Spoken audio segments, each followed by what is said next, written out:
Right, so it is a pretty packed agenda, but I'm gonna give everybody maybe 2 more minutes to trickle in, and then I'll go ahead and get started. Just wanted to remind everyone as well to rename themselves on Zoom. The link I sent this morning was connected to my account. This webinar thing is a little bit new for me, so it only automatically shows up with your name if you use the link that Zoom directly sent you for panelists. So if you could just rename yourself if you used the other link I sent. Thank you.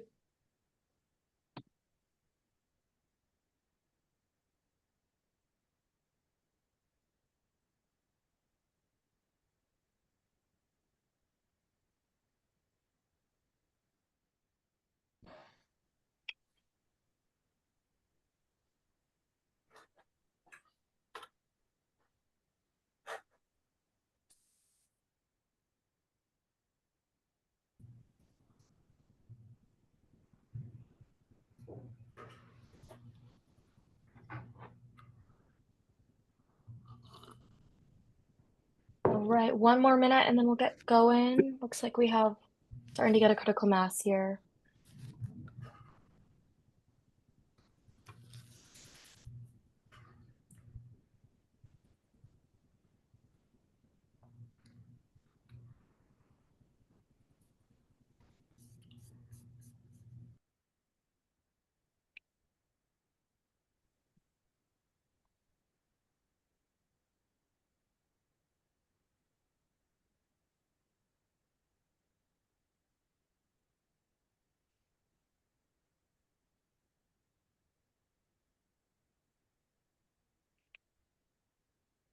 All right, so I'm going to get started here. And as people trickle in, they can refer to the recording after if need be, but I'm just going to get us started off here. Pauline, if you would advance the slides, please. Just to welcome you all to the second tree task force meeting. This is for the Lake Oswego Tree Regulation Amendment Project. I know we have a couple folks in as attendees as well, and they're not going to be able to talk on Zoom during the meeting, but at the end we'll have public comment. So if anybody's in that room, we will have an opportunity for them to um, raise their hand and call in. All right, so next slide, please, Sarah, Pauline. I just want to point out that's not typical. I mean, I'm happy to do that here. I mean, typically we don't have enough time in our meetings, and we prefer that they submit a written comment. But since you've said it, Gotcha. let's go ahead and do that. But we aren't going to have. I'll just point out that we won't have a lot of time because we do have a Yes. lot to cover for this meeting, and there's obviously we take written comment anytime. So I just want to point that out.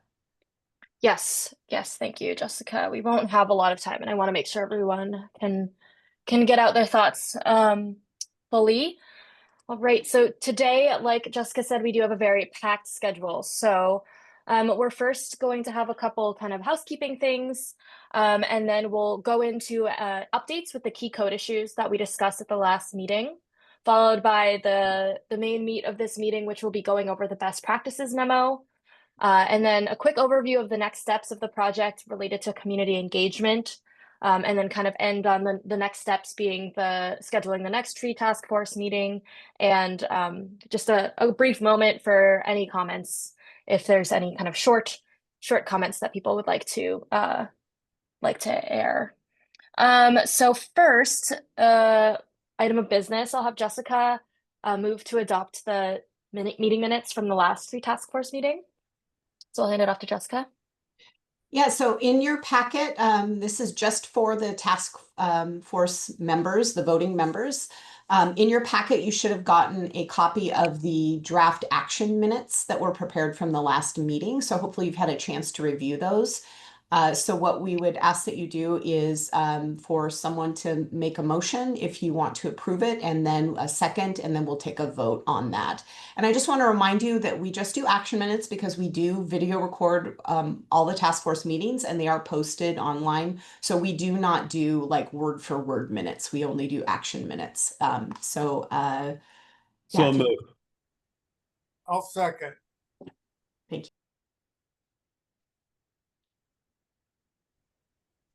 Sorry. I don't think we can see everyone, Sarah. So maybe if we could just go to the full screen and then everybody could, if you approve that, if you just, and you're a voting task force member, can you raise your hand, please?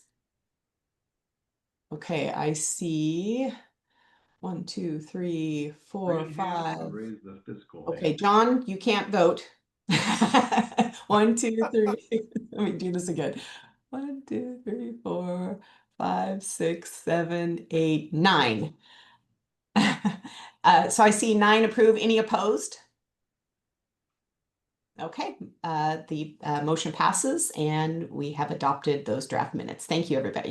What was the second? I'm sorry, I didn't catch it. It was 9 approved, Who no seconded the motion? opposed. The motion was to approve the draft minutes of the task force meeting, the first task force meeting. Yeah, so I have Tom Bland as motion. Who seconded the motion? Tom Bland seconded the motion and Jeff Shearer made the motion, Christina. Yes. All right. Thank you, everybody, for that. Also, before we dive in, I just wanted to let you all know that a member of the task force, Rob Matthews, who wasn't able to be here today, submitted some written comments with his ideas related to the best practices memo. He sent it on Friday, so we didn't have enough time to incorporate it into the meeting, but we will send it after this meeting with the rest of the meeting packet, so the slides as well. We'll make a little space at the third task force meeting to address his comments and have a little discussion or ask him questions if need be. All right, so Pauline, if you could share your screen again, yes, and then go to the project schedule. I just wanted to show you all the current project schedule. We are here in September 2025, and we are currently moving away from the research phase and into the ideas, code concepts, and draft code phase of this project. All right, so next slide, please. We're going to give you some updates on the key code issues that we discussed at the last meeting. So next slide. We took your feedback from the first tree task force meeting, as well as feedback from 3 different focus groups with city staff and a city council work session, and we updated the list directly. And then we updated the list of key issues, which directly informs the best practices memo that you were sent over email. And I also see a hand. Yes, Andrew. Oh, Andrew, maybe you still had your hand up from when you were voting. All right, this makes sense. All right, great, thank you. So next slide, please. And so I know that you just received the best practices memo, which breaks down a lot of the key issues that we have into both substantive issues and technical issues. And I just wanted to clarify that the issues that we were talking about at the first tree task force meeting are the ones on the substantive side of the table, so the left side of the table. And these are issues that will result in a significant shift in the city's regulatory framework and have policy implications. So they're really important to discuss, and there's a lot of nuance around them. And then technical issues, the list that is on the right side of the table, if you're thinking about it, if you're thinking about the memos visually like I do, we didn't discuss at the last meeting, and they're a little bit more straightforward. And I just wanted to make that clear as we jump in, so you don't think that we're leaving out a whole section of the table. Yes, Brandon. I have a question. I was looking at the technical document and it said that the technical issues would be addressed later and that the other ones would be addressed sooner. Is that, or will we be looking at both of those? At this meeting today, we are just addressing the substantive issues.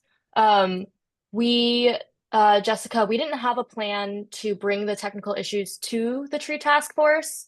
But if there are comments on them, we can take those over email and have them and reply as the project team. Yeah, reading the best practices document. It says note the technical tree regulation items will be addressed in the future. So I just wanted to make sure that that was correct for our meeting. Yeah, so I believe that that was more the memo itself is referring to the project timeline. So we'd be addressing the list of technical issues further in the project timeline. For the tree task force meeting, just with the limited time we have, we thought we would focus on the substantive issues that are a little bit more complicated and nuanced. But we will totally accept feedback on the technical issues, and I you're see. welcome to write in. Yes. Okay, thanks, Jessica, Sarah. did you have anything to add? Yeah, I was just going to say, yeah, so this group, this is a huge project, right? And so we can't have this group focusing on every little single item. However, you all will also be weighing in on the total draft tree code amendments, and you can comment and provide feedback at any time. But the substantive issues, those are the hard issues that we really need sort of extra input and what we want the task force to primarily focus on. But this group can provide feedback all throughout the process, and particularly when we get into the draft code amendments. And the technical items are they're not important, but they're less complex and controversial, I think, to address. But yes, this group will be able to weigh in on those as well. Thank you. Thanks for that question. Okay, so after our phase of engaging with you all in the first meeting, city staff and city council, 4 key tree regulation issues were added to the substantive category. So the first is to evaluate the appeals process to reduce delays and conflicts. Second, reduce conflicts between trees, solar, and other sustainable practices. 3, create a programmatic permitting process for public agencies and utilities. And 4, clarify street tree maintenance responsibilities. All right. And so these issues are, just to connect it to the best practices memo, these issues were, the list was updated, and then the best practices memo was built off of that list. So just to bridge the gap there as we move into the best practices memo. Pauline, next slide. All right. All right. And so the best practices memo, it's big, it's a little technical, it's almost 40 pages. You received it in your email, and we didn't expect you to really dive headfirst and get into all the nitty gritty. We were hoping that you did review table 4, since that's what we'll be talking about. But I'm going to pass it off to Pauline. She's going to give you a little bit more overview and context for this memo. And without further ado, Pauline. Thanks, Sarah. So I think I wanted to first start out with just reminding the group within the scope of this project, why are we looking at best practices and why are we doing that now? So as Sarah highlighted, after more work in the beginning phases of this project, we've really outlined the full spectrum of key issues. And we wanted to keep those front and center and think about what are the issues, really kind of the problem statement about what the code changes would need to address. And so after we have that problem statement, we are now have been in the phase of going out and looking for ideas. How are other cities who have similar issues, how are they going about it? And that research is really to bring new ideas to the table. And those new ideas could be something that the city wants to emulate, but they also could be a lesson learned and see how is a city doing it in a way that maybe is not the right way for Lake Oswego. And so the best practice is at this point in the project so that we can match up ideas with issues and start to bridge to alternatives and move into concepts about potential code solutions. Also important to look at best practices, not just for resolving issues, but in order to get a sense of best practices generally. So where is the state of practice for urban forestry, and see what are other cities doing to kind of just bring the whole bar up in the city of Lake Oswego. So that's the big idea behind why we're looking at best practices. Wanted to orient you to the memo itself, provide you sort of an outline so that we're all grounded in what we're talking about. And you may have read the memo, you may be planning to read the memo, but here's the cliff notes for you. So the memo is structured in 3 parts. So opens with the summary of those key issues. And there's an overview of each of the issues, and that includes the substantive and technical issues. And this is to keep front and center what are the problems that this project is looking to try to come up with alternatives to address. And that's the opening part. And I would then point you to the second part is really the best practices, the meat and potatoes here, as I call it. So this is a summary of how other cities are going about addressing the key issues that we identified. And there's a table 3 I would point you to is a summary. This is a summary of all the research that was conducted. And this is a quick cheat sheet to look at those. And then there's a more in-depth analysis, and that includes a list of pros and cons for each of the jurisdictions, looking at the best practices. Want to take a minute to walk you through how were the peer jurisdictions chosen. So we looked at 6 different peer jurisdictions, and we picked those for several reasons. First, as we've highlighted here, there's that clear connection between the issues, right? So these are best practices in jurisdictions that have been trying to address similar issues. Many of these are in Oregon, and that's important because of that state requirement for clear and objective language. And so it's important for us to look at best practices in clear and objective languages, code language.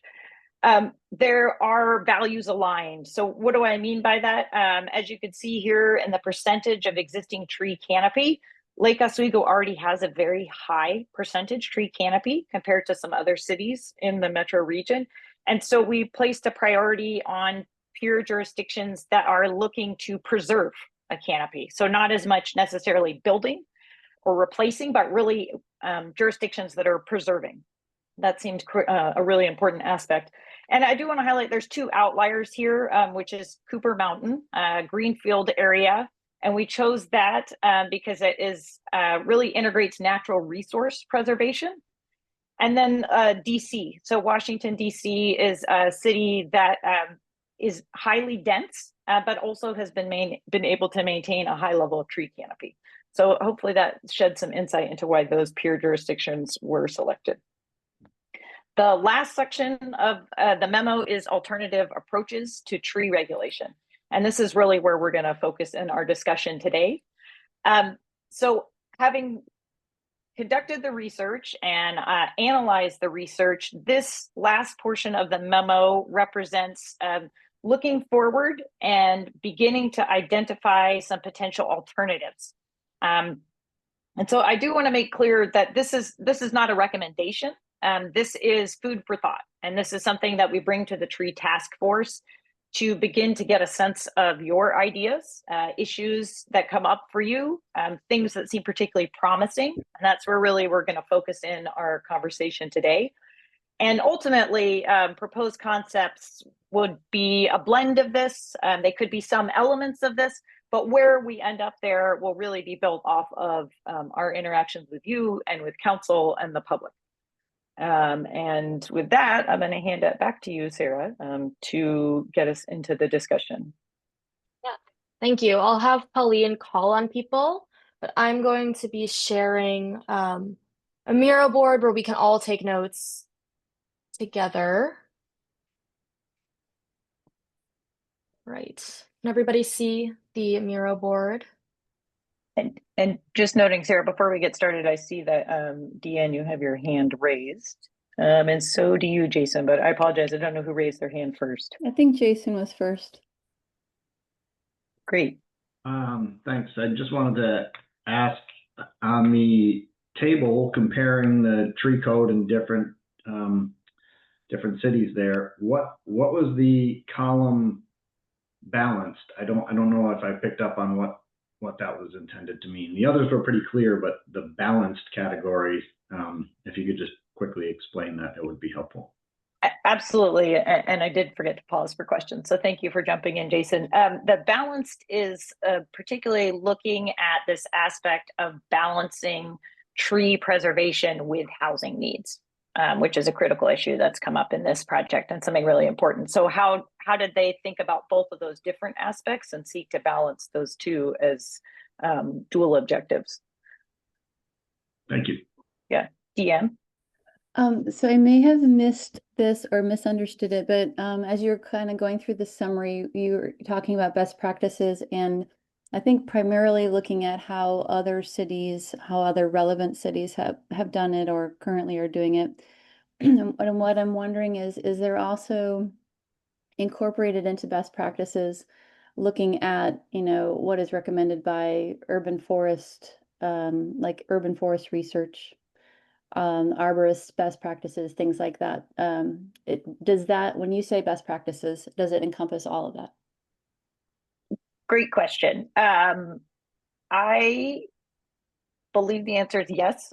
We've really relied on our technical supporting consultant for this. And I think that I know that the city has conceived of the project to look at both best practices in terms of the code and how it's structured, but absolutely, as you're pointing out, best practices, state of the practice, right? So I know that we definitely looked at aspects of climate. So how are these codes, right? Not just how is the code itself structured, and but what is it specifically allowing? Is it allowing more climate adapted species? Is it keeping that in account? And yeah, those were absolutely things that we're looking at the same time.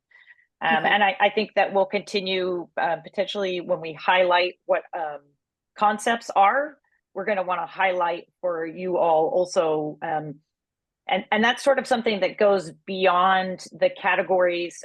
And I apologize, I don't have my screen up, but those 5 key issues that we called out, which were clarity for users, flexible options, climate resilient, clear and objective, and balanced. I think we need to also be really clear on what are just really great ideas to move the state of the practice forward. And I do think we have key issues also related to this question as well. Okay. Hopefully that clears it up a little. Yes, thank you. Right, thank you. So we have a lot of key issues and alternative approaches to talk about today, but hopefully you all had a little time to sit with this table and kind of think about any comments that you'd like to kind of add, or any questions, anything you'd like to clear up. We are going to just go down the line, and we have a couple minutes for each of the issues and alternative approaches. So I just wanted to start off with the alternative approaches to addressing creating clear and objective standards for needed housing. Sarah, can I just add one thing before we hear from the group? Yes. I just want to make sure everybody knows what clear and objective standards are. This is something as a planner that I hear all the time and I'm very used to, but I know that members of the public may not necessarily understand that. So just to make sure that we're all on the same page as to what it means to have clear and objective standards in order to comply with state law. It means that the standard has to be easy to understand, that anyone, an applicant, staff, other members of the public, officials can read it and know what it is required, what's required without needing to interpret or guess. The standard cannot rely on personal judgment, discretion, subjective opinion.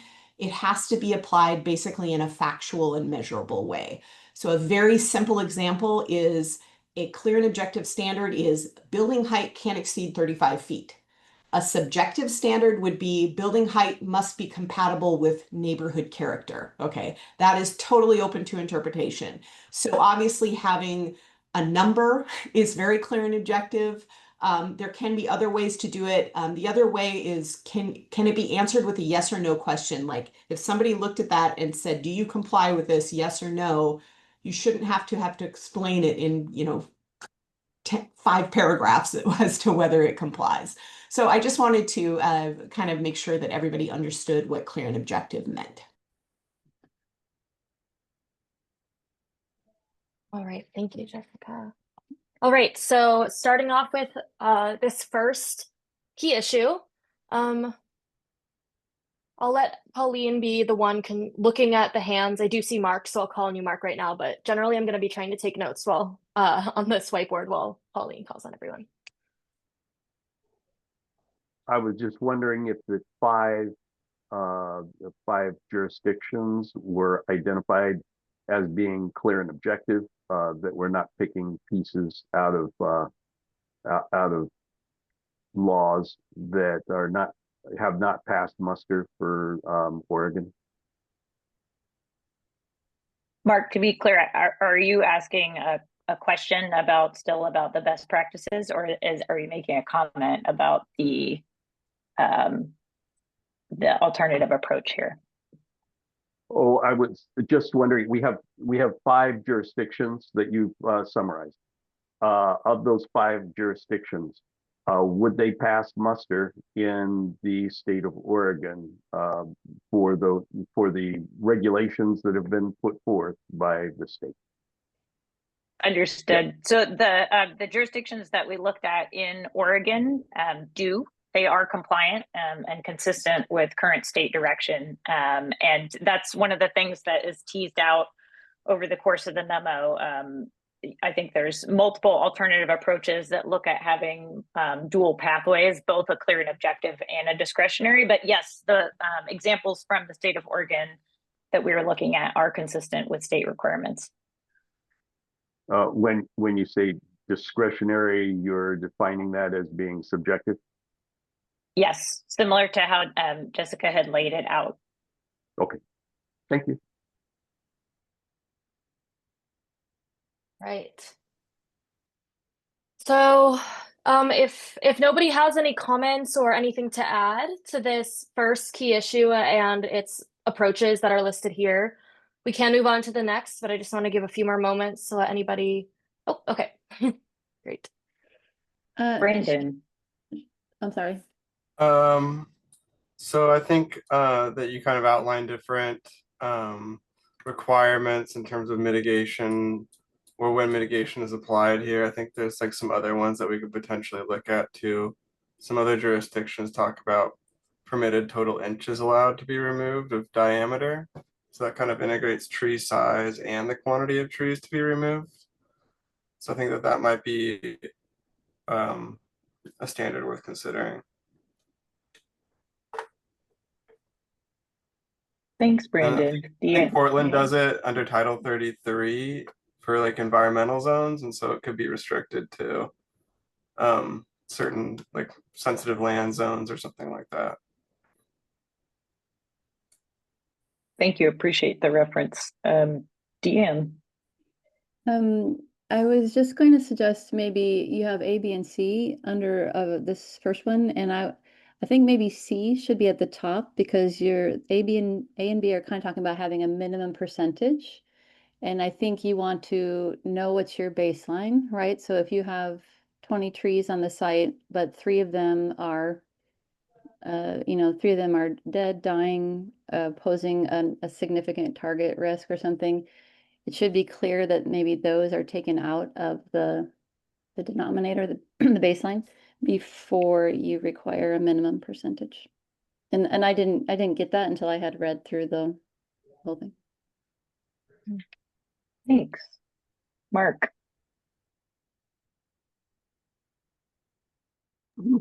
I'd recommend a 50% canopy, maintain a 50% canopy whenever possible.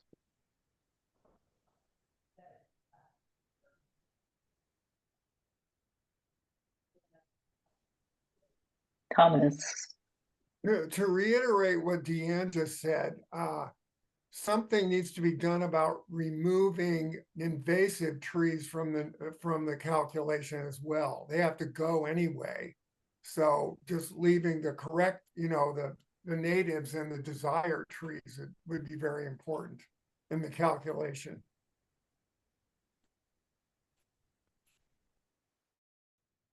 Hearing that. Just Sarah knows, I think we could kind of as trees that are on the invasive or nuisance list, all in that within those comments that were made. Trees that are allowed to be removed without penalty.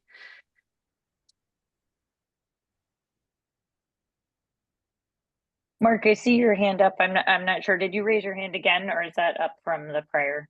Yeah, I did raise my hand again.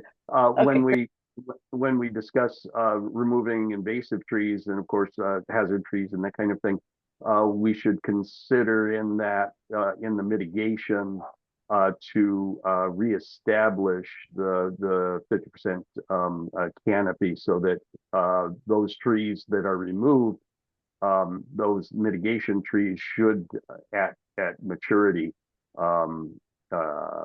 reestablish the canopy of 50% or more. That would be my recommendation.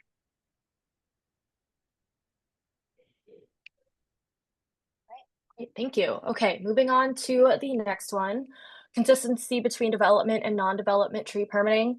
And just to remind everyone of the differences between development and non-development, as we went over in the first meeting, the development related issues relate to construction of new buildings, and non-development is more like landscaping and doesn't have to do with the construction of new buildings.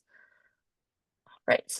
So opening up this second list of alternative approaches for comments. Mark. I in your summary of possible alternative approaches, I do like B 2B, decreased flexibility for the development tree removal rather than make it easier to remove trees. My recommendation. Thanks, Jeff. I think somewhere in in this policy, we need to have the ability for homeowners to remove trees that are hazardous, but they may not be hazardous trees. Example, if you've got a fir tree that is creating tripping hazards and you have older parents, and they're having trouble navigating to the front door, there should be a provision that you should be able to take that out. Or it's, encroaching on your foundation. We need to have the ability to allow homeowners to do that. That is the biggest frustration when I was on the DRC that people were complaining about. And if we don't have a vehicle to do that, I think the citizens aren't going to be very happy. Thanks, Jeff. Brandon. I think to kind of like follow up on Jeff's comment, I think it's important to consider like alternatives to tree removal. So in that situation, like can the sidewalk be repaved so that it's safe for people to walk and for the tree to remain? If not, then I think tree removal could be a viable option. And I think like similar for development, considering alternative options for tree preservation should be an important thing for the review criteria as well.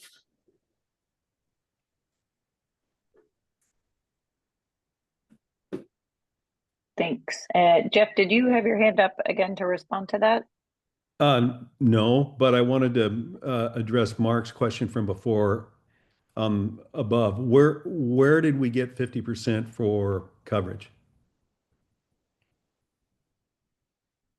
Is that just something we pulled out of the air that we want 50% coverage on commercial properties, or is that something we have backed up through research? Currently, is it okay for crosstalk? Okay. I currently the city has estimated that at peak we have 5 canopy, and I would like to see that maintained. Okay.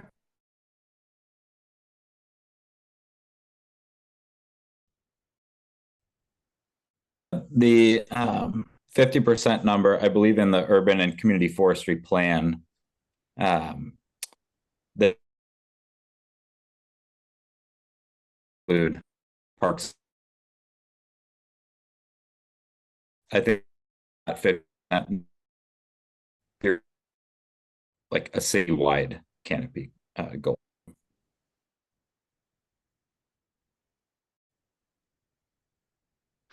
Thanks. Does anyone have other input on this item 2?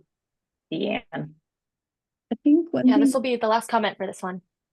I think one thing to consider when we're putting numbers like that, the 50% canopy, is going back to that idea of it being sort of clear and objective. Is I'm trying to think how, we'll need to think about how to communicate that to just an average property owner who's applying for a tree permit. How would they measure? How would they know what is 50% canopy cover versus 30 or 10? So just I think that probably needs to get included somewhere in the information. How do I go about figuring out if I have 50% canopy or not? I do want to note, appreciate that comment. It's a great point, Deanne. So that was still about topic 1. So I just want to provide an option if anybody else had a comment about this topic 2 before we move on. And so Jeff, I asked, did you have a comment in response to Deanne's statement or something about item 2? Well, I want to talk back to the 50%. All right, go ahead. I mean, I think it's maybe it's a really good rule for development, but I don't think it's a really good rule for residential. Because most of the lots are covered by houses. So I don't really know how you maintain the 50% in residential. So I think you got to have two different rules there. Yeah, and I'll just note that typically when we are setting canopy goals, we can set them for a variety of different land use types. There's a whole bunch of different ways to kind of categorize how we set canopy goals. Sometimes we have a citywide canopy goal, and then we have sub areas that have different percentages of goals. But I'll just note, and correct me anyone if I'm wrong, I don't believe we're putting forward 50% in these recommendations. That was just something that was suggested by a task force member, which we appreciate, but I just want to note that's not necessarily something that's currently recommended here. That's just a topic for conversation that was brought up.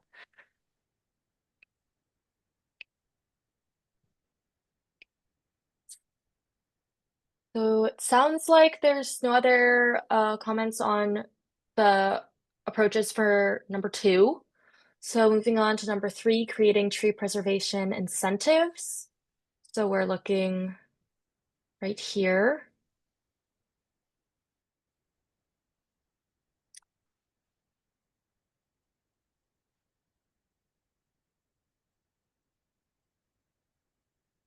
Anybody have any comments on creating design standard adjustments for tree preservation? Oh, that inspired some people. That seemed like a dead tie, but I'm gonna call on Mark first. I like your suggestions 3A and 3B.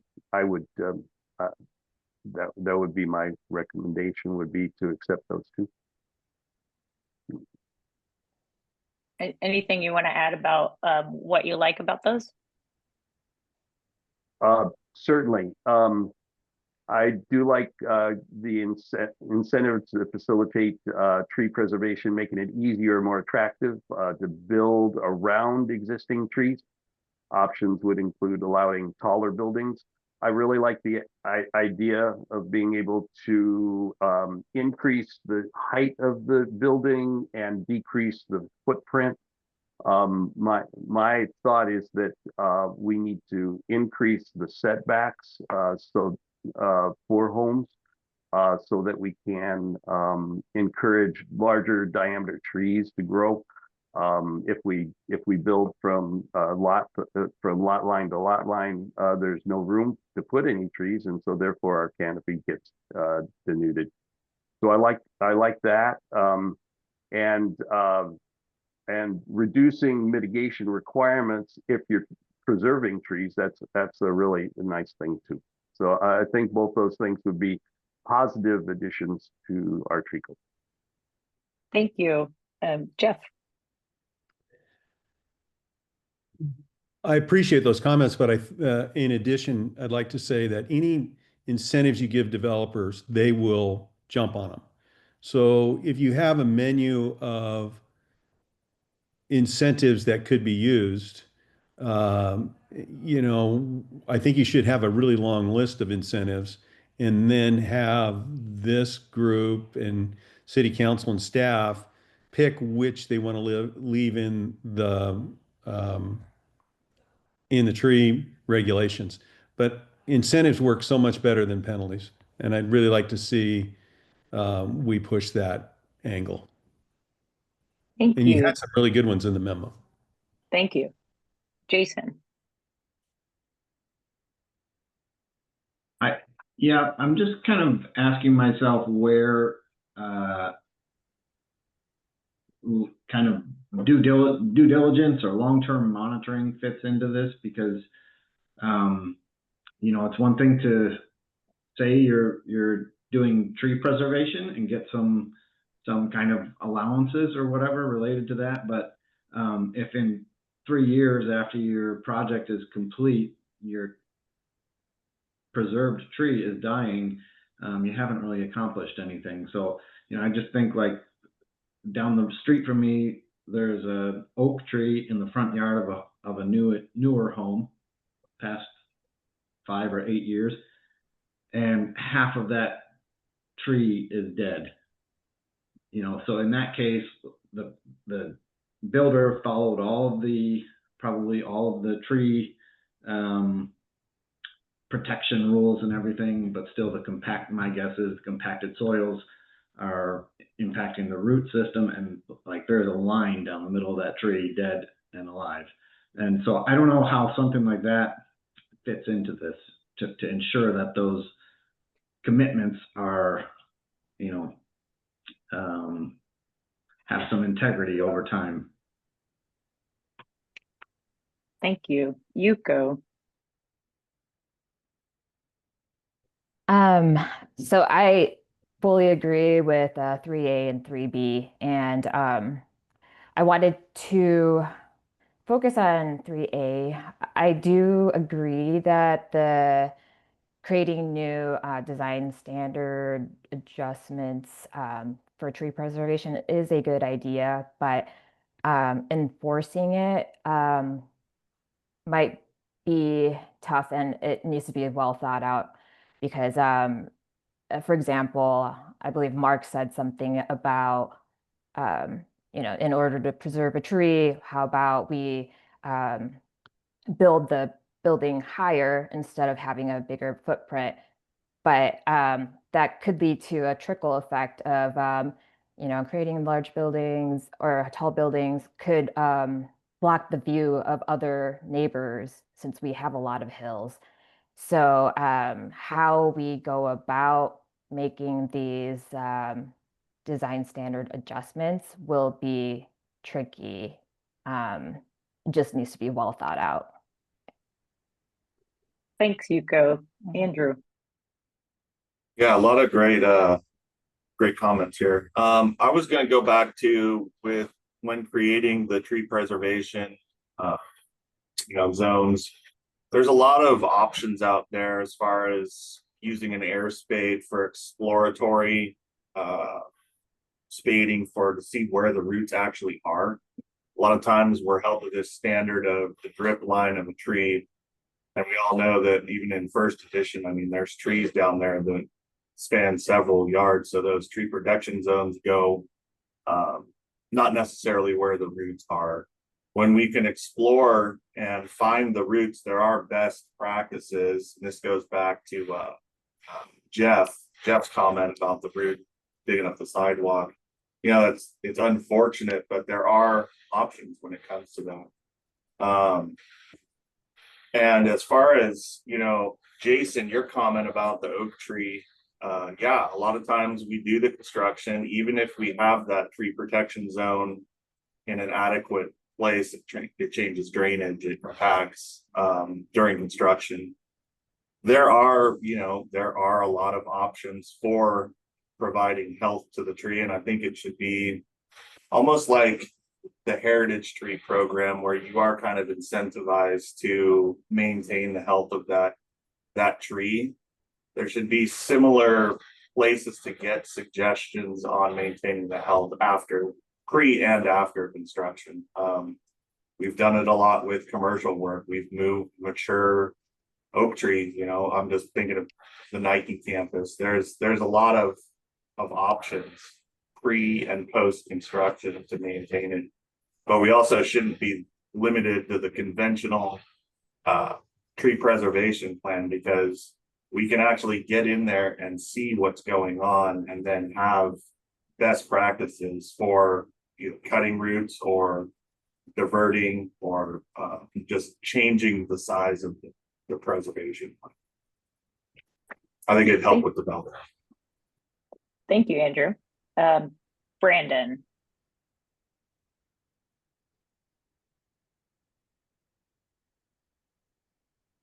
We cannot hear you, Brandon. I was looking at the tree planting standards for development, and I was just thinking like that should definitely go hand in hand with the soil conservation requirements and the soil volume standards, and just to have really clear tree planting diagrams and everything associated with issuing a tree removal permit.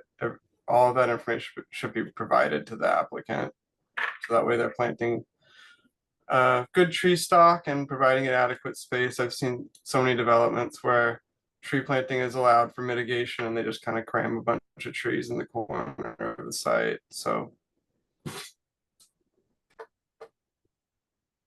Thanks, Brandon. And Thomas, we'll take you as our last commenter on item 3 here.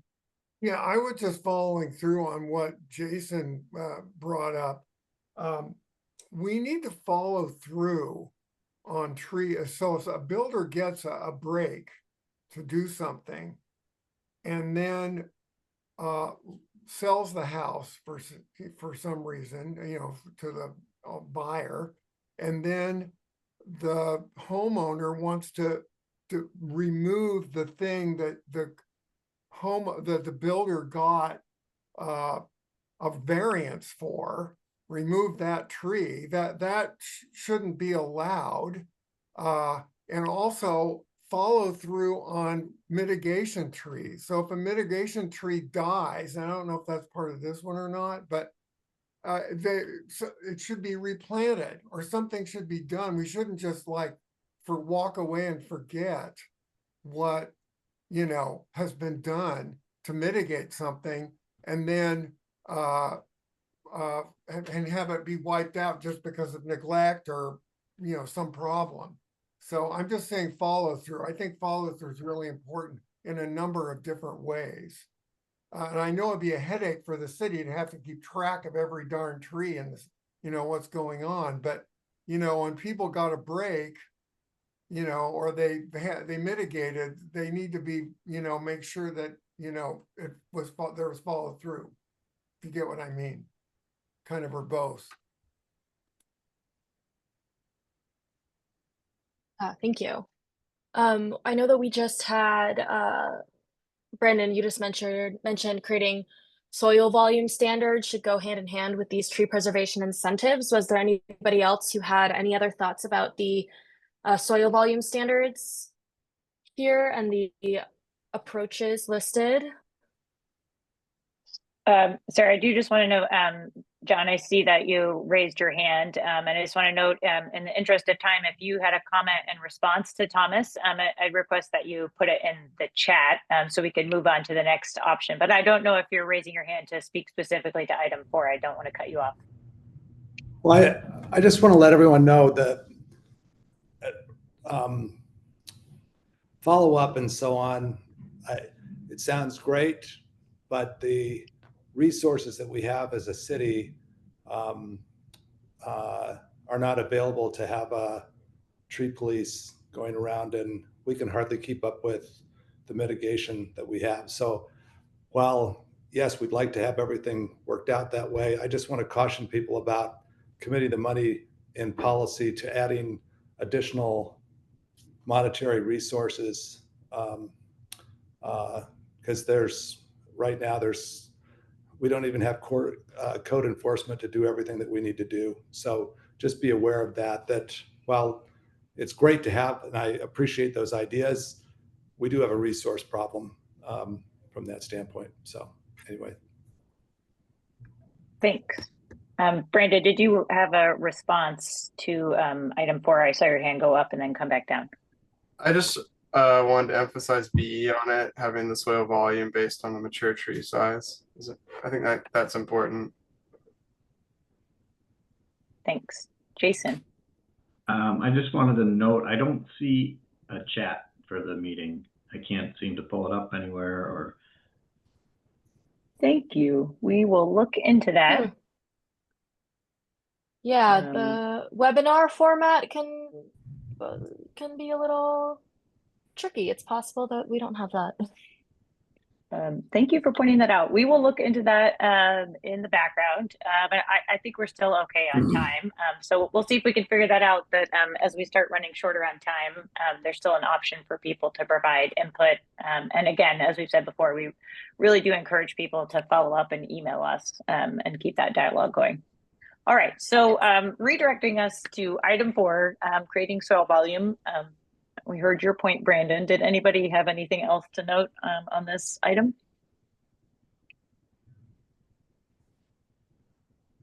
And some shakes of the head, Pauline. This one is quite a short one.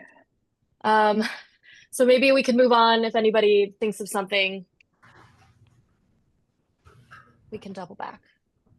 So creating canopy standards for commercial and industrial development. Does anyone have any thoughts on this? Requiring minimum tree density, requiring minimum tree canopy, exempting certain trees based on health, species, or risk attributes. Brandon, kick us off. I was curious why residential was not included in canopy standards.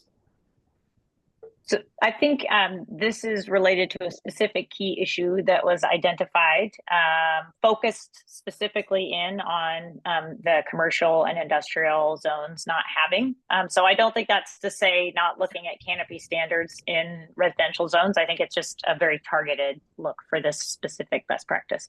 So is there already canopy standards for residential zones? I believe we covered. No. No, there isn't. And we specifically, in the urban and community forestry plan, when we were coming up with whether or not we'd come up with a canopy standard and what the recommendations were, there was a lot of concern expressed about coming up with minimum canopies specifically for residential, just because all of the different neighborhoods have a little bit different character and people like to preserve that. And some people have more trees than others. And so a lot of people felt that that would really be complicated on residential. So the only specific recommendation was to commercial and industrial, which tends to have much less canopy than our residential areas. So that's where that came from. Thanks, Jessica. Jason. Oh, nice. Yeah, I just wanted to make sure I understand. Is this talking about tree retention or tree mitigation or a combination of the two? I believe that this is looking more at trying to grow the canopy in those zones. Okay. So I would assume that it's both retention, but also future growth. I would just this is identified. For letter A there, you know, a tree density measured by the number of stems per land area, or that I would commonly call trees per acre, that can be sort of a misleading metric at times, or yeah, so it doesn't necessarily tell you about the quality of what you have, or so I feel like there's some additional qualifiers that may be necessary with that kind of metric. Thank you. Mark. I just a kind of a off the head thing is California utilizes a lot of parking lot for solar panels as coverage, and it might be something to look into, or to use solar panel coverage on large parking lots in lieu of mitigation for tree removal. That would improve our generation of green energy whilst and help not generate as much carbon.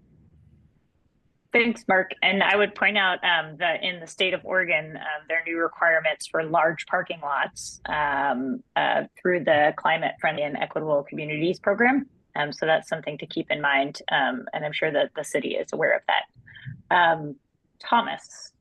Yeah, so this is kind of ancillary to the comment made about the standard, the canopy standards for commercial and industrial. It fries me when, from what it appears to be, somebody develops something outside the city limit and then brings it into the city limits, and they weren't following what we would have done within the city, what the requirements are, because they were outside, they were in the county, and then they successfully bring the development in and it doesn't conform. So I think if somebody wants to bring something or has a proposal or plan to bring it into the city limits, that it needs to follow these rules that you're setting here before it's brought in, so that they conform beforehand, not, oh, sorry, we were in Clackamas County, so we were exempt when we cut all the trees down. Thanks. I am going to move us to item 6 here, if nobody else has other comments.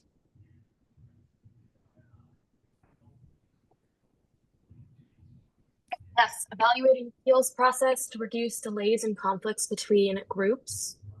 So this one includes eliminating public notice and opportunity for appeal of tree decisions. Yes, Jeff.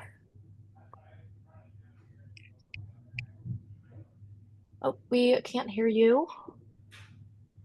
I thought one of the best parts of the whole memo was further on the back, second to the last page, where you talk about creating a way to have a special master or a subcommittee of the DRC to take care of these tree appeals.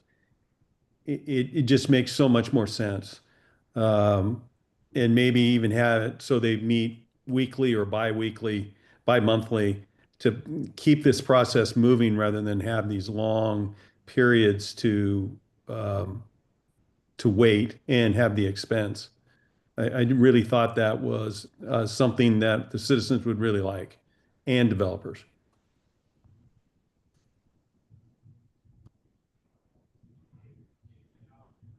Mark? I do like that. Also, the part 6D is really a good idea, independent hearings officer. I don't like eliminating public notice. However, I think the public has a right and should have an opportunity to voice their opinion on a particular tree removal.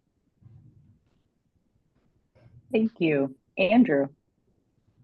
Yeah, I agree with Jeff and Mark. This is great. The appeal decision should be up to a committee that's more in tune with the city, especially with tree code. Again,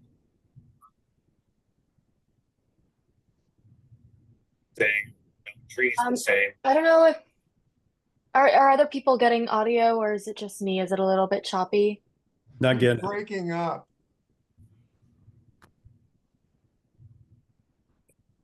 Sorry, Andrew, we can't hear you. I would recommend that you speak a little closer to your computer audio microphone. Yeah, I think that, can you guys hear me now? Yes. Yeah, with the committee, I think there should be certified arborist, someone that is there to analyze each situation, and the time should be closer. I just get a lot of complaints from citizens on the process. And then again, I'm going to fall back on best practices, using ANSI D133 and A300D for that process, and having someone in charge, kind of like Jeff brought up.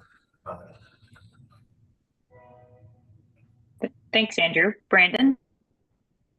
I think having a specific criteria to avoid the public kind of having issue with every tree removal, whether that's the size of the tree or the species, or both, to make sure that just like not every tree can be appealed for removal.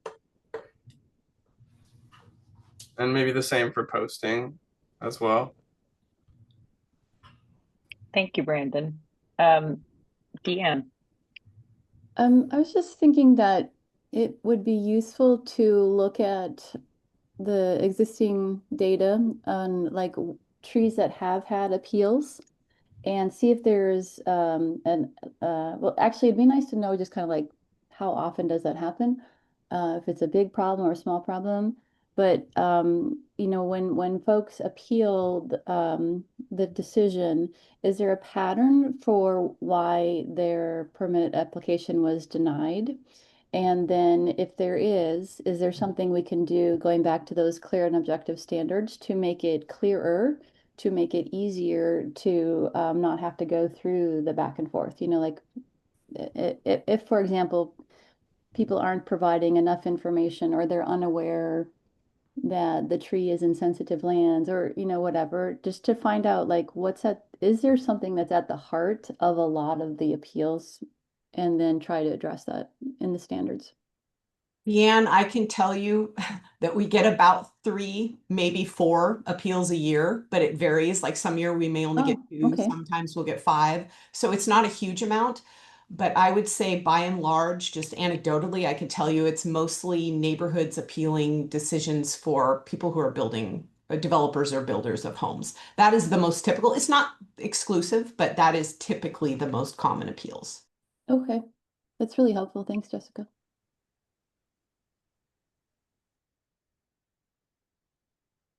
Other comments on number 6. We have about 6 more and about 20 minutes just to give you all a little time check. So we're doing good on time, but it's just been great how efficient everyone's been with their comments, and so I just wanted to give a little shout out for that. Mark, you mentioned for a couple moments ago about how California uses parking lots for solar, and so I did add that down here. So reducing conflicts between trees and solar, just since it was connected more closely to this key issue. Does anybody else have anything they'd like to add related? Brandon? Is there any like way we can include some See Brandon? Yeah. objectivity? Oh, am I muted? No.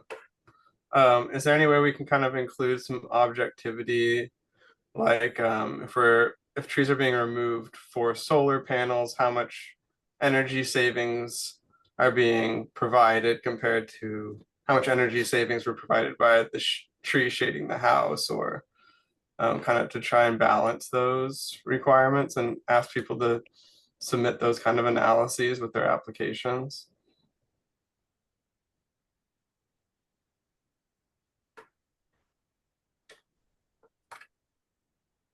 Thanks, Brandon. I think we're gonna move down to the first item in non-development category, which is requiring mitigation trees for more tree removal permit types.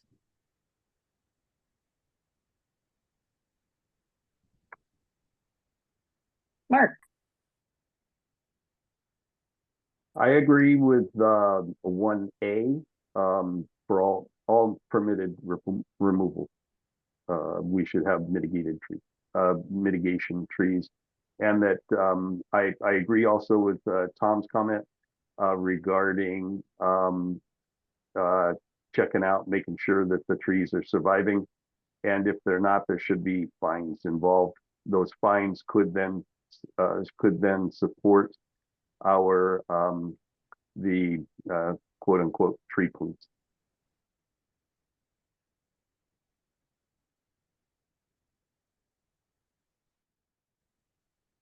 Any other comments on mitigation trees? Exempt mitigation in certain cases is for invasive or hazard trees to reduce barriers to removal, creating standards for exempting mitigation when sufficient amount of existing trees will remain.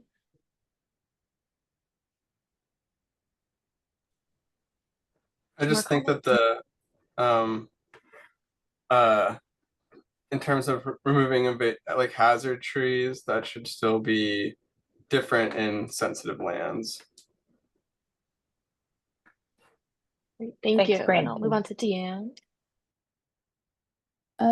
I was just wondering, the mitigation trees, are there requirements already? So such that like they have to be a certain size? Like, do they have to be ball and burlap? Can they be 1 gallon, you know, that type of thing? Can they be bare root? It's a question for the Because city. just to add, you know, like if a mitigation tree is required for all permitted trees, but let's say ball and burlap is required, you know, like a certain stature or something, you might have a situation where you have a dead tree that's causing a risk to maybe a home or something. And then there may be a financial, the financial cost of replacing with a certain size stature tree might be too much for some people. So I don't know the answer. I'm just wondering. Was that about sensitive lands, mitigation in sensitive lands? Is that what you're asking about? Sorry, no, I was just asking about in general, if we were going to require mitigation for all permitted tree removals, does the code already say like a lot about what those trees need to be size-wise? Well, it just, right now, we just require it for certain types of tree removal, and they have to be a minimum 2-inch caliper in size. Okay. And you have to, when you plant them, you have to remove the burlap and the wire cages and all that kind of stuff. So we have those kinds of standards. But you're right, if we're going to have it for all tree types, I think we might want to revisit what our minimum requirements are, because obviously the larger the tree is that you plant, the harder it is for to find more spot on the site to plant, and that can affect other trees, et cetera. So yeah. Yeah, and our mitigation is actually, it requires for deciduous trees, it's 1.5 inch caliper. You said 2, but that's, I think, for flag lots. Sorry. And then that's okay. And then evergreen, we have sizing for deciduous, which is 1.5 inch caliper, or if they're evergreen, they have to be 6 foot in height at the time of planting. So there's 2 sizing requirements. There's also some sizing requirements specific to sensitive lands where it's actually reduced to, I believe it's 1 gallon container stock. The idea that it's harder in a sensitive lands area, not rather than a yard, you know, it's less accessible, harder to water. So those smaller stock should establish more successfully.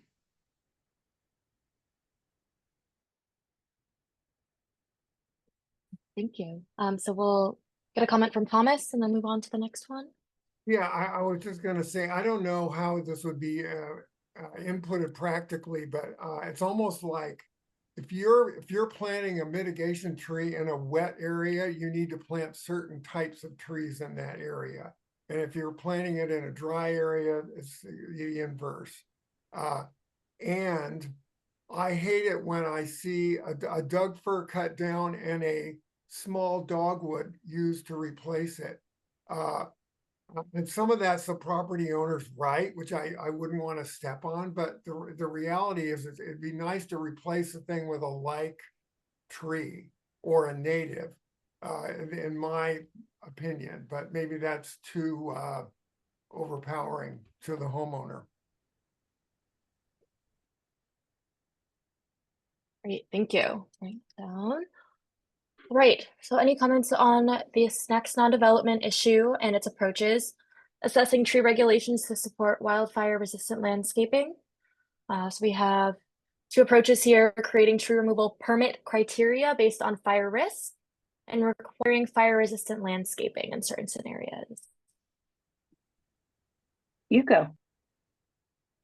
When I was reading this, I was trying to figure out how we could, regulate like which areas have the high fire risk versus areas that have low. And I was thinking maybe there's a map or something that you could refer to. And I just did a quick Google search, and it does look like there's a wildfire hazard map that Lake Oswego has put out. And so I wonder if we're going to be, regulating this category, then you could just directly tie it to this wildfire hazard map that the city has put out. And so there's like 3 different levels: high, moderate, and none. So, maybe there's certain standards for high hazard areas and then certain standards for moderate versus low hazard. That would create the more clear and objective standard for this subject.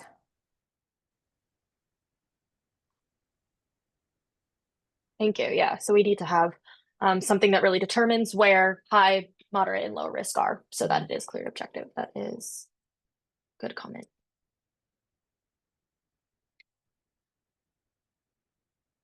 Hey, oh, one more, Jack.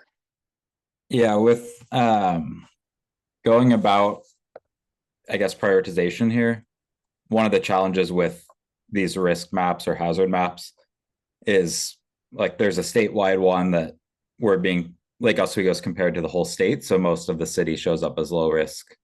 And then if you look at the various county wildfire preparedness plans, there's a little bit more detail on those, but they're still at somewhat of a coarse level. So another approach could be looking at pruning or removals within a certain distance of a structure, knowing that if you're worried about wildfire risk, it's specifically wildfire in a structure that most folks would be concerned about. So there might be something with like a home hardening standpoint of which kind of aligns with what the fire department and structured firefighters would focus on, as that area near the home.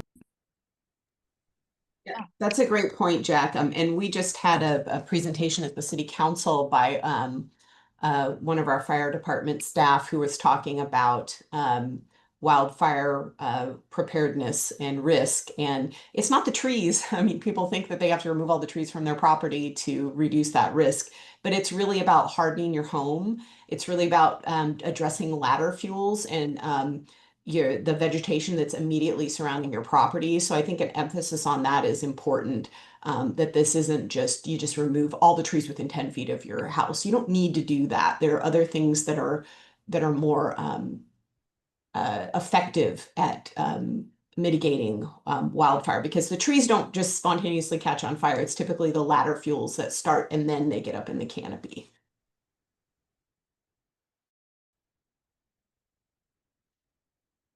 Thank you. Okay, so we have 3 more and they're a little bit meaty.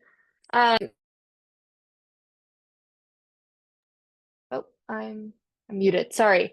I just wanted to call out that we have already kind of started discussing with Deanne's question on the requirement for mitigate, like the different requirements around mitigation trees and if there are sizing requirements. And so this key issue is codifying the requirement to plant large stature mitigation trees when possible. So just pulling the thread through that. Looks like Mark has a comment. I would recommend that we have some sort of percentage of mitigation trees, be small, medium, and large. It would decrease the number, say, of the dogwoods versus the large pines, so that we wouldn't have everybody cutting down the Doug firs and putting dogwoods in. So our tree canopy is now down to 10 feet. Thanks, Mark. Brandon? I'll see if Mark, can you clarify what you mean by a certain percentage? Like if someone removes 1 tree and they have to plant 1 tree, how does that percentage play in? If one was to have to cut down 1 tree, they would plant a tree of similar caliber. And overall, what happens is we have the city then puts out, we need to do mitigation. You have to do two mitigation trees for every tree you've taken down. But they could see a citywide percentage of the caliber trees and identify and say, right now we got to close dogwoods. We need to have more Doug firs planted, or more maples planted, versus the dogwoods, to try to minimize the dropping of our canopy down to the floor. That's how I would envision it. I don't know how to operationalize it completely, but that's what I would envision. Thanks, Jeff. Mark, I'm not sure I understood what you said. So if I took a fir tree out, are you saying I have to put a fir tree back in? Or if it was 30 inches around, I need to put the same amount of calipers back in? I'm In my certainly mind, not gonna take, a 100-foot fir tree and replace it with a 100-foot fir tree. no, you can't. You of course can't do that, but you can project over the course of the decades that this tree will be replacing a Same 100-foot type. fir tree. Right, it's Same the type. So Okay. the same type. So you would, of course, you would be putting in, a 2 or 3 inch caliber tree Okay. that would then grow. But no, you can't. I get it. Obviously, you can't do that. Right. Thank you for the clarification. Thanks, Jason. Yeah, I had the same question that cleared it up. Thank you.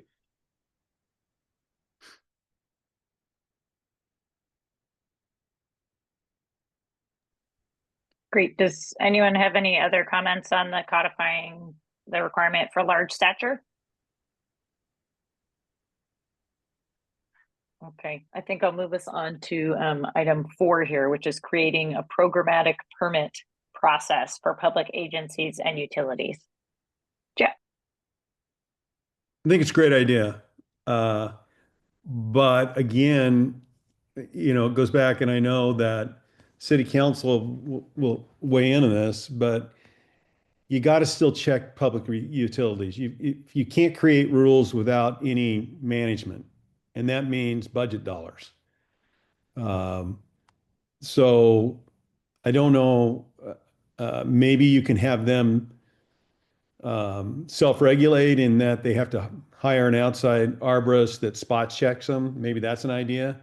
But you just have to manage it. You have to manage any rule that you put in there. Otherwise, it's not useful, in my opinion.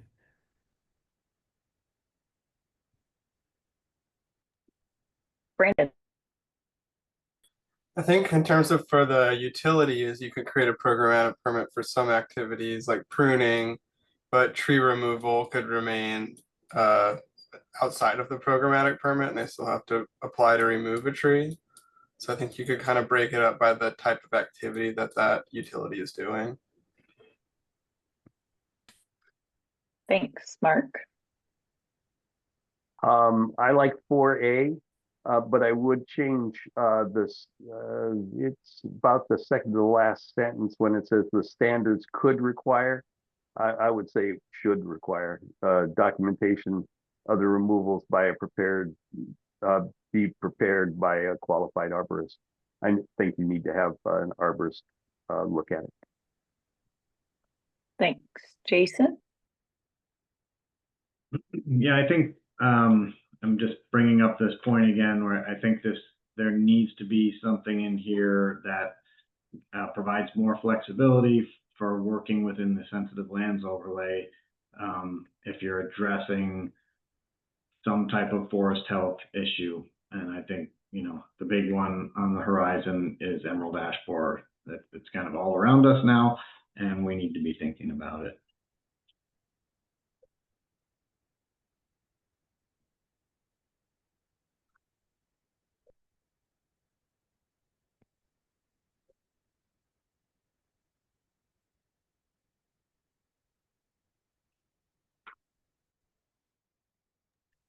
Kelly's muted.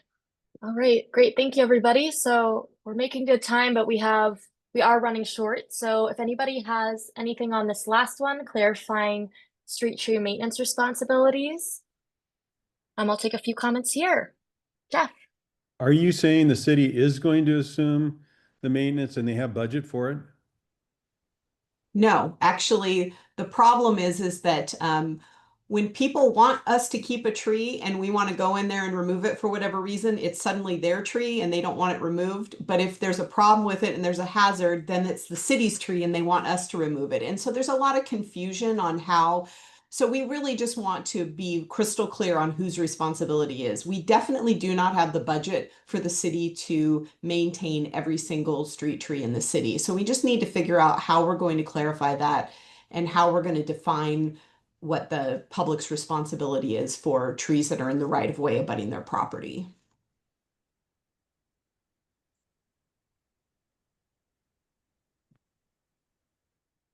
I think it's pretty, I think Jessica, you could wordsmith this so it's very clear that the homeowners are, or the HOA, depending upon where you are at, have responsibility for the street trees. And unless the city's going to go in there and tear them out because they're putting sidewalks in. Yeah, and the other thing is, well, what happens when the city does a project and it's in front of a property and we plant the trees? So there might be a period of time where the city will want to maintain those just to make sure that they get established. But then after a period of time, then it defers to the homeowner. So it's those kinds of things that we just don't have clarified in our code that we really need to work on. And it's been a point of confusion for a long time. Would you have a recommendation on that? Like 2 years the city maintains it, or? Well, that's what we were looking at in the peer jurisdictions to kind of see what other cities were doing so that that could help inform us, because I don't have any particular, I don't know what the sort of best practice is, or so yeah, that is something that our consultant is looking into. All right. I just second Brandon, and then we do have that. to move on, everyone. That's okay. I just second that, like, the description here doesn't really describe what Jessica was saying, so just adjust the language.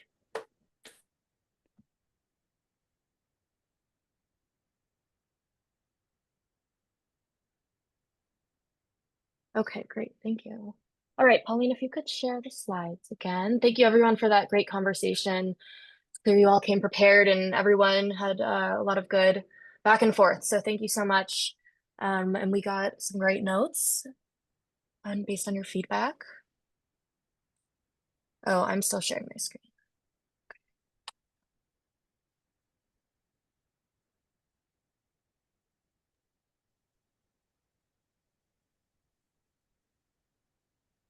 Ian, do you have a quick comment? Just a quick question. At the beginning of the meeting, you said that, all of us could provide additional feedback beyond our conversation, and I was just wondering what's the best path to do that? Yeah, you can email me and I'll pass it on to the project team and we'll reply. We did that with several comments after the last meeting, and it did take us a few days to get a response from everyone, but we did respond to all of them. So please feel free to email us. Thank you. Yeah.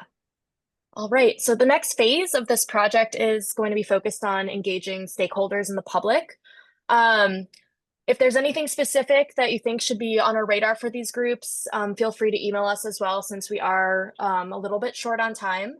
But next slide, please. I did just want to go over our main objectives for the stakeholder focus groups. It will be to educate them about this project and listen to their specific interests related to tree regulations and procedures, to help us gain a more nuanced understanding of the experience that people are having with tree code with their boots on the ground. So we're holding 7 stakeholder focus groups listed here, one with arborists, tree care professionals, and PGE, another with developers, businesses, and landscapers, another with community organizations and advocacy groups, neighborhood associations. There's some tree removal applicants that were chosen at random, and we reached out to them. So there is going to be a focus group with several various tree removal applicants, boards and commissions, and large landowners. We have some questions tailored for each group, but generally the gist of these questions is what's working in the tree code for them and what isn't working. Right, next slide. Question, are you expecting us to go to those? So the stakeholder interviews, no, we are not expecting you to go to them, but as I move into this public outreach point, you are invited to join these public outreach events, but you're not required to. So, you know, we encourage you to be present and active in these events, but we are not asking you to be part of those. We've already gathered a lot of recommendations for these stakeholder events, and you're welcome to invite any of your contacts to the public outreach events that we're holding. And So you'll send us when these are going to be and where? yes, so I'm gonna let you know now that the only event that we have on our radar is the emergency preparedness event, emergency preparedness fair on September 18th, and you're welcome to come to that. It's at 5 p.m. Correct me if I'm wrong, Jessica, at 5:30 to 7:30 p.m. on September 18th. It'll be in the council chambers. And the specific planning department table is going to have tree information, and we're going to have collect public feedback. It's from 5:30 to 7:30, and we'll be up in the 3rd floor of City Hall in the council chamber. Yes, and so the public outreach are going to be a little less catered, but we're going to educate the public about the project and provide an opportunity to provide feedback on key issues. So there's 3 main questions that we're asking of the public. What tree regulation issues are the most important to them? So we're kind of doing a little priorities exercise. And then what do they love the most about Lake Oswego's urban forest? And then what are some of their biggest concerns about the urban forest? And a lot of this is going to be kind of what is already on our radar for people's priorities and concerns, but it's good to get that actual connection with the community, the point to chat with them, and to really see kind of where it all shakes out, to see, where people are the most concerned and what their highest priorities are. And if anybody has any ideas for other events to table at, we would love you to email us after this as well. All right, we do have to go over a couple next steps and give a brief moment for public comment, but Jason and Thomas, Jason, if you want to chime in real quick. Sure, I felt like I missed something with the public outreach, but so you have or you have not recruited for those stakeholder groups yet? Stakeholder groups have been recruited and they're being scheduled this week. And so, okay, how did that recruitment process take place? Just curious. So the stakeholder focus groups, we really wanted to focus in on, we identified what the main stakeholders were, and then we identified the members of the community that we knew had some involvement. We want to talk to people who kind of know what's happening with our tree code and tree regulations, or have experience, or have contacted us previously. So for instance, we had people who had signed up for the tree task force that weren't selected. They were contacted and invited to go to stakeholder groups. For large landowners, we targeted the Oswego Lake Country Club, because there's a provision in our one of the recommendations that we look at maybe not including them in the future in the large forested tract permitting things. Also, the school district was invited, so we identified all the landowners. So I can't go into each individual one, but Sure. We also wanted to reach out. We wanted to get youth members, so I reached out specifically to Lake Ridge High School and Lake Oswego High School to try to recruit youth members under the community and advocacy group. So I'm happy to talk more about how we recruited those, but we did get a good turnout, and we wanted to keep it fairly small. So it's about, eight or so people in each focus group. So do you have someone from natural areas from the Parks Department? Large landowner group? So we already did staff. Staff was done separately, but we did actually invite more people from the Parks, Recreation, and Natural Resources Advisory Board as well. They're in the boards and commissions focus group.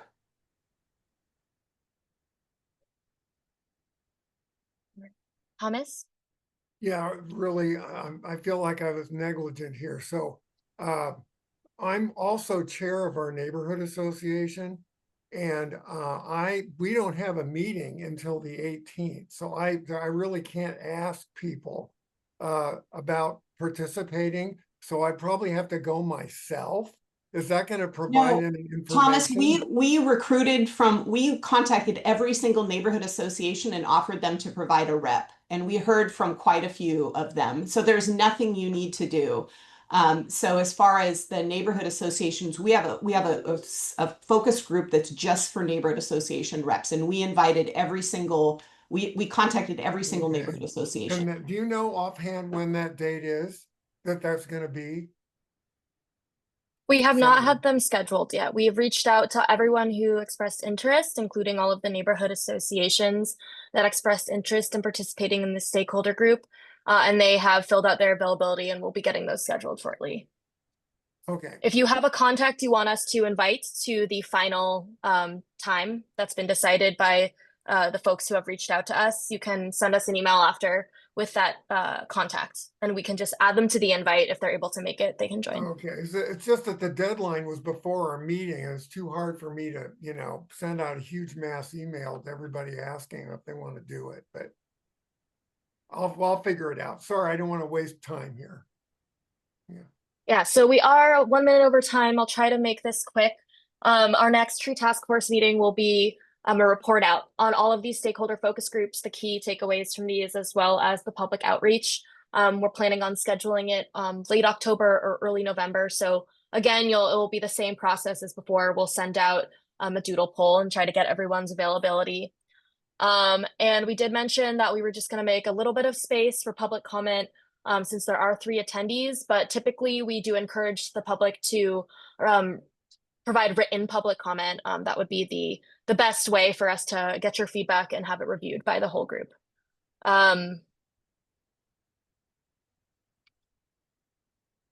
So I'm just going to allow